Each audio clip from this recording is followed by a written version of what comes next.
And so other acts of resistance followed. In 1966, in San Francisco, at a place called Compton Cafeteria, similar kind of thing to Hooper's Donuts. And then the most famous one in 1969 in New York, in Greenwich Village, of the Stonewall riots. And so it's no coincidence, LA, San Francisco, New York. These are major cities. And again, in the major cities, as we talked about with urbanization, there was an element of anonymity, that people could escape from kind of the prying eyes and the judgment of their families, of small towns. In the city, there were lots of people that could find, their own group and create their own community, even if they were, alienated and isolated in their small towns. By coming to the big city, you could find like-minded people who could build a community with you. Also, these cities, it's no coincidence that during World War II, these were places where people were stationed, especially Los Angeles and San Francisco, right? Is that people in the military were coming through these places, and as a result, you have gay communities. It's been documented that, soldiers had their first exposure to other soldiers and sailors, to others who were also gay, right? And then being able to link up with people, and then finding hey, there's a community here, I'm going to stay here. So these communities grow, and then in the midst of the civil rights movement, and then these resistance movement, the Stonewall riots happen, and it sparks this kind of nationwide kind of coming out in order to be able to be who they are, build community. And then we start first with just kind of the organizing of existing, right? And that's where the first gay pride marches happen, right? Here, the chant, "We're here, we're queer," right? Is we exist. That's the first hurdle, right? And that people didn't want to go back into being in the closet. And so for that to happen, this organizing had to push for acceptance in order to just be left alone, or to be given access to opportunities. So in 1973, after a lot of organizing in the gay community, the American Psychological Association finally removed homosexuality as a diagnosis in the diagnostic manual. So the DSM is the manual that psychologists use to diagnose different disorders, right? And so homosexuality was a mental disorder as listed in the DSM for decades. Finally, in 1973, it was removed, which of course has a lot to do with the stigma that was put on gay people as being, mentally ill or having some kind of disorder. And then you have push forwards to people being able to be open and be leaders in their communities, have access to jobs. So in 1977, Harvey Milk became the first openly gay person to be elected to a government position. He was elected to the San Francisco Board of Supervisors, but he was shot and killed while in office on the Board of Supervisors. You also have another group of people who begin to move from the margins, meaning from the edges of society where people, kind of push them into the center, and that is disability activists. So you have people with disabilities, again, seizing this moment to say, we demand rights as well, right? And the rights that they were demanding were demands for accessibility, to be able to access the world around them, right? To be able to end discrimination, because discriminating against people based on their disability was perfectly legal. You could choose not to hire somebody, and the reason could simply be they have a disability, or you think they have a disability. And then everyone's like, oh, yeah, okay, that's okay. There was not, one, any legal repercussions for that, and two, there wasn't a social push against discriminating against people with disabilities. Disability activists were also pushing for changes in cultural representation, meaning how disabled people have been represented in literature, in movies, in television. There was such a stigma, and it was so openly accepted to have people with disabilities be the butt of jokes in TV and movies, to have disabled people be presented as unable to do anything, right? As it's a given that they are a burden, right? And so people are pushing for all changes on all fronts, really as being a means of accessing equal rights. In 1973, Congress passed the Rehabilitation Act, which was the first civil rights law specifically for people with disabilities. And this was supposed to guarantee equal opportunity for people with disabilities. But it was really just a law on paper. It didn't really have any teeth to it. There wasn't really any funding or any layout of how this is going to happen. It was kind of just more for show. And so activists said, you've passed this law, that's great, but now what are you going to do about it? How are you going to actually enforce it? And so they began to protest.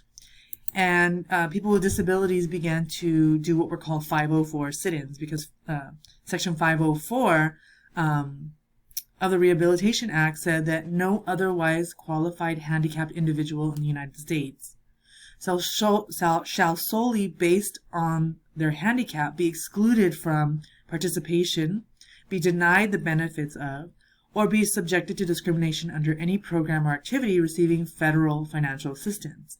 So the Rehabilitation Act said any program, school, recreational program, job training, anything that was receiving federal tax money from the government to operate could not exclude disabled people, could not discriminate against them, could not deny them access and benefits of. So people were saying, yeah, that's on the law, but it's still happening. Why? Because there's no ramps for people to get into a building. There are no elevators for people to access public transportation or the school, because there is no training for the people who are doing hiring for programs to make sure that they are not discriminating based on disability. So people began to have sit-ins. That's what we have some pictures of here, right? Is that people in their mobility aids like wheelchairs or walkers or crutches, people with invisible disabilities showing up and doing sit-ins in Washington, D.C., in state capitals, pushing for actual, real funding and action to make things accessible for people with disabilities. Because people with disabilities for the longest time would just be committed to institutions, had no rights under the law, and it's not perfect today. There are still many ways that people with disabilities do not have some basic rights in terms of like marriage, in terms of access to programs.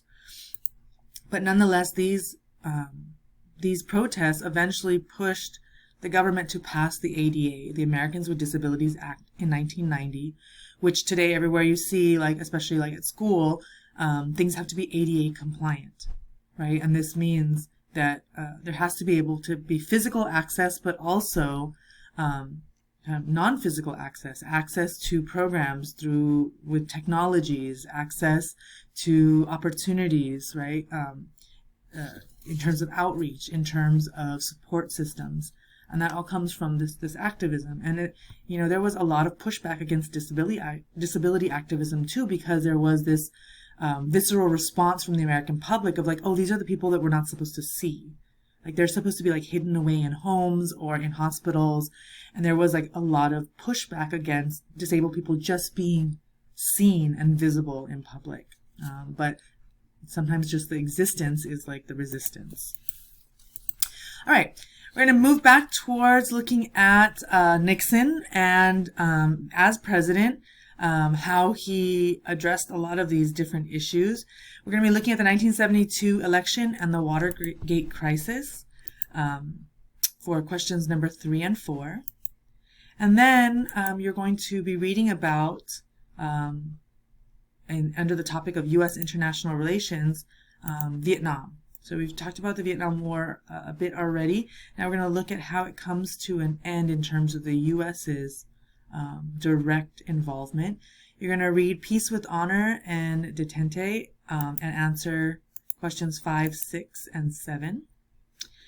And then I'm going to wrap up with a few notes on the U.S.'s involvement in international affairs during this period. In the Middle East, the United States was continued to be involved in conflicts. In 1967, you had the Six-Day War, in which Israel attacked and seized land from neighboring Egypt, Syria, and Jordan. And the U.S. chose to get involved by sending aid only to Israel, which of course did not sit well with Egypt, Syria, and Jordan. And so the allies of these Arab nations decided that they were going to cut off the U.S. in terms of oil. So the Arab nations, certain Arab nations make up an organization called OPEC, the Organization of Petroleum Exporting Countries. These are the petroleum-rich countries in the Middle East that have the most stores of petroleum or fossil fuels. They, in response to the U.S. supporting Israel in this war against Egypt, Syria, and Jordan, cut off the U.S. and the U.S. then experienced a great gas shortage that lasted quite a while, where the gas had to be rationed. People were limited in how much gas they could get. The lines at gas stations were stretched, miles long, and people had to figure out other ways of transportation during this time. You also have a major issue during this time period. In 1979, the Iranian Revolution happened, where the pro-U.S. Government of Iran was overthrown by the Shah, and overthrew the Shah, and the U.S. as a result cut ties with Iran, viewing it as no longer friendly to the United States. This eventually led to an issue that went into the 1980s. Though the United States cut ties with Iran and embargoed Iran, meaning they weren't going to trade with them anymore, the CIA secretly began to sell weapons to Iran as they fought against Iraq. And later it came to light that they were using the money that they were getting from selling arms to Iran to fund the Contras in Latin America. The CIA was funding various groups that were fighting against the socialist governments that had been elected in different parts of Latin America, Nicaragua, and so on. And then the U.S. also, at this time, heavily gets involved in the drug trade. And this is not conspiracy stuff. This is all declassified CIA documents. It's on record. Historians have written about it, right? So the Iran-Contra affair kind of exposed the CIA's dealings in terms of orchestrating political movements around the world through illegal means of selling narcotics, selling arms to different people or to different nations. So in Latin America, the U.S. in the 1960s and 70s was involved in what was called the Dirty War and something called Operation Condor, where the CIA was involved in backing various military juntas that overthrew democratically elected governments. So again, you had democratic elections, free elections that the United States says it supported, in contrast to the communists, right? And yet when there were free elections and the outcome did not please the U.S., they were like, the people voted for a socialist government, for example, or a communist government. The U.S. was like, no, not those kinds of free elections. Those are not okay. And so they backed military groups that would then overthrow the democratically elected governments. You had a lot of assassinations.